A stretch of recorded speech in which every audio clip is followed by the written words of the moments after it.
My name is Dr. Anand Khakhar. I'm the Program Director for Organ Transplants at Apollo Chennai, Hyderabad and Bangalore. This is about pancreas transplants along with kidney transplants in patients who suffer from end-stage kidney disease secondary to diabetes. This is a huge requirement for such transplants in our country. India is the diabetes capital of the world, and 40% of our patients on dialysis have diabetes as a cause of the kidney failure. This successful simultaneous kidney pancreas transplant paves way for a successful outcome of not only the kidney failure but also the diabetes for millions of our countrymen. And I think this is a significant step in the history of healthcare in our country. And I'm sure we'll be able to replicate this success in large numbers across various centers in our hospitals. Is isolated now along with the blood vessels as shown here, and these blood vessels are extended on the back table as a part of the preparation for the transplant.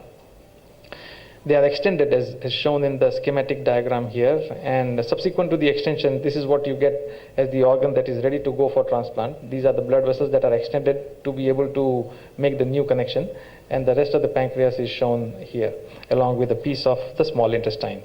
And the left side of the patient's body is chosen for putting the kidney in, and the right side is where the pancreas goes in as shown here.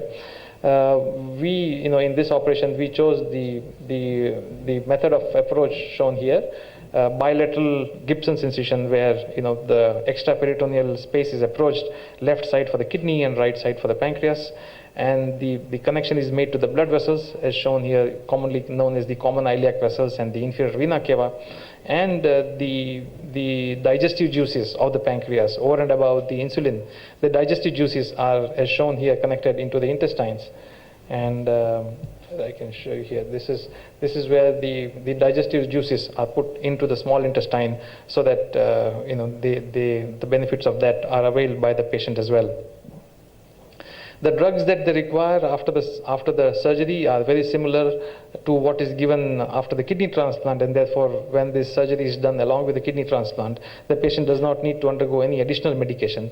These are the same medication that they would receive anyway following the kidney transplants. Ultimately, it leads to a tremendous improvement in the quality of their life. They are less anxious. They are essentially cured of the diabetes, the cage in which they have been living. Forever these people live by the fear of diabetes. They carry these needles and glucometers in their pockets. Whenever they see a gulab jamun or a sweet, they know it is not for them. It is a cage in which they live, but being freed from this cage is a tremendous feeling that they live with subsequently. They are free from the dietary restrictions. They have a significant improvement in the physical inabilities, because the sensory neuropathy improves, their retinopathy improves, their cardiovascular disease improves, and what is called the reintegration to normal living index is very high in these patients who undergo a simultaneous kidney pancreas transplant. Consequent to these benefits, it has been observed across the world that the number of pancreas transplants that are being carried out since the 1980s have been steadily and steeply rising through the years. The various type of procedures performed for pancreas transplant, as is shown here, the top graph is that of simultaneous kidney and pancreas transplant, and this is the most commonly performed operation, and that is what we have done in our patient Mrs. Parmeshwari as well. It is just to show data from the International Pancreas Transplant Registry that patients undergoing pancreas transplant for both type 1 as well as type 2 diabetes have more than 90% survival at even 3 years after the transplant. Similarly, the pancreatic graft also has more than 80% survival at 3 years after the transplant. These are global statistics derived from across the world. And this is a direct comparison to patients who, the top category of these patients is where they undergo a kidney and pancreas transplant. The one below is the pancreas transplant alone, and the bottom is kidney transplant alone, both for type 1 as well as type 2 diabetes. And it is very clearly shown that the survival of the patient and the graft is highest when both the kidney and the pancreas are transplanted together as compared to each one of them individually. This is the most important point that I would like to show scientifically, that the line in yellow are the patients who underwent a simultaneous kidney and pancreas transplantation. This is again from the International Pancreas Transplant Registry, and the bottom curve in blue is what is patients who underwent a kidney transplant alone in diabetes, and there is a huge survival difference at 4 years after what is kidney transplant alone versus a pancreas and kidney transplant. And this was published in the very prestigious medical journal called Lancet in 2009, and it proved beyond all doubts that pancreas transplant along with kidney transplant not only leads to an improvement in the quality of life, but distinctly improves the survival and longevity in these subset of patients. So at Apollo Chennai, with the continuous patronage and support of our beloved chairman and the management, we have been the pioneers in organ transplantation. Our chairman will tell you he was instrumental in the very act of the Cadaver Transplant Act of India being passed way back in 1995.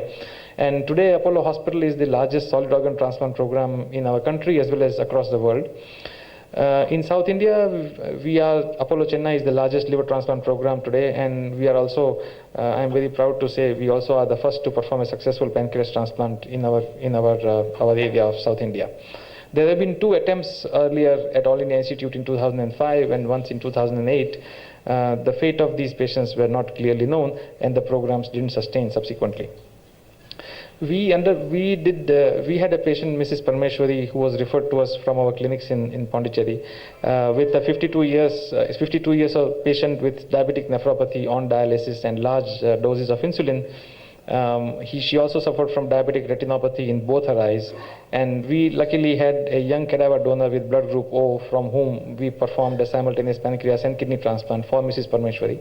She was discharged on 10 days after the surgery, completely off dialysis from the very first day and completely cured of her diabetes.